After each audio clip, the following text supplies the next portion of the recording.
এটা নতুন করে কিছু বলার অপেক্ষা নেই। কারণ জনগণের দল হিসাবে বিএনপি তার গ্রহণযোগ্যতা, বিশ্বাসযোগ্যতা সবই হারিয়ে ফেলেছে। এমত অবস্থা তারা জনগণের কাছে না গিয়ে বিদেশিদের কাছে দেশের বিরুদ্ধে নালিশ করছে। এটা তাদের সবার পুরনো কৌশল। এখান থেকে তারা সরে দাঁড়াবে আমরা এমনটা মনে করি না। এখন বিদেশি কিছু বন্ধু আছে, তারাই তাদের একমাত্র ভরসা। যদি এখন 5 বছর দেশে কোনো নির্বাচন হবে না, নির্বাচন টার্ম শেষ হওয়ার আগে হবে। এই মুহূর্তে যদি বিদেশিরা কোনোভাবে তাদেরকে ক্ষমতা দখলে সাহায্য করতে পারে, সেজন্য তারা যাচ্ছে এবং সরকারের বিরুদ্ধে অবিরাম নালিশের রাজনীতি করে দিচ্ছে। আমি একটা কথা বলি, বাংলাদেশে আওয়ামী লীগ ক্ষমতা 2009 থেকে টানা কত বছর, 15 বছর, 24 পর্যন্ত ক্ষমতা। বাংলাদেশের 75 পরবর্তী ইতিহাস লক্ষ্য করে যে আওয়ামী লীগের এই 15 বছরে সরকারের ধারাবাহিকতা ছিল। এখন এখানে ছিল বলে অসাংবিধানিক পথে ক্ষমতা দখল এখানে সম্ভব হয়নি। গত 15 বছরে আওয়ামী লীগ সরকার ক্ষমতায় থাকতে অবৈধভাবে ক্ষমতা দখল করা কারো পক্ষে সম্ভব হয়নি।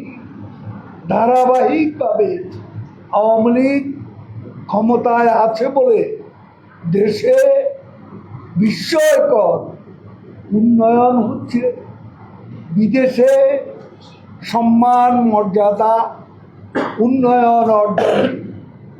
বাংলাদেশের হাইট, উচ্চতা, প্রধানমন্ত্রী শেখ হাসিনা উচ্চতা অনেক বেড়েছে এবং সেটা দেশের সম্মানকে আরো বড় করেছে।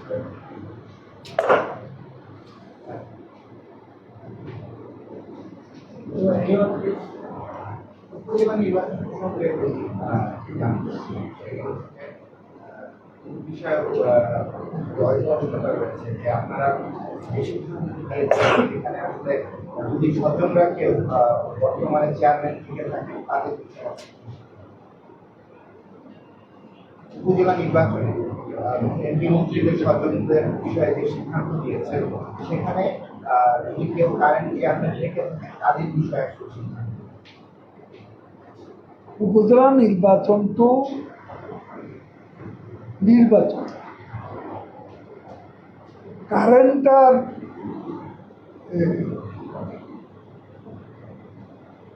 বর্তমান বা অতীত সেটা তো ওইভাবে বলা হয়নি। বলা হয়েছে নিকটজনেরা, এমপি মন্ত্রীদের স্বজনরা তারা নির্বাচন থেকে যারা করছে তারা সরে দাঁড়াতে এবং যারা ভবিষ্যতে করতে চায় তাদেরকেও এই নির্বাচনী প্রক্রিয়া থেকে দূরে থাকতে বলা হয়েছে।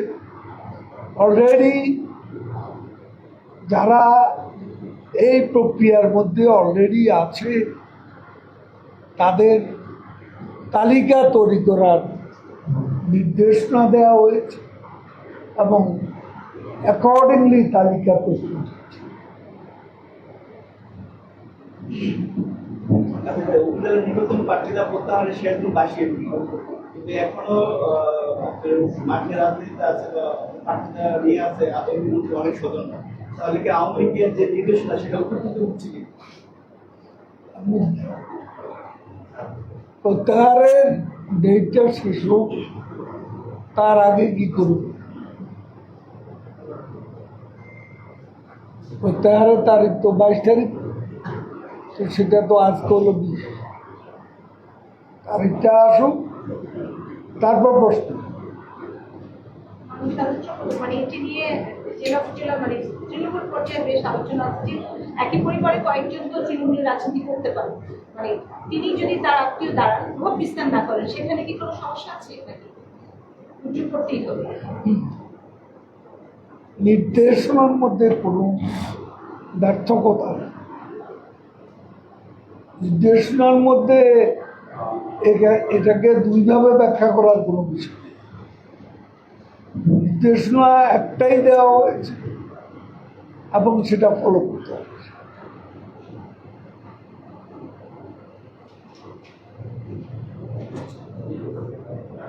মাননীয় মন্ত্রী, বিগত ঈদের তুলনায় এবার ঈদের সড়ক দুর্ঘটনা ঘটেছে। আপনি তো টানা 13 বছর সেক্ষেত্রে সড়কে কতটা সফল হয়েছে, আর সফল হয়ে না হলে সেক্ষেত্রে ব্যর্থ হবে? সড়ক দুর্ঘটনা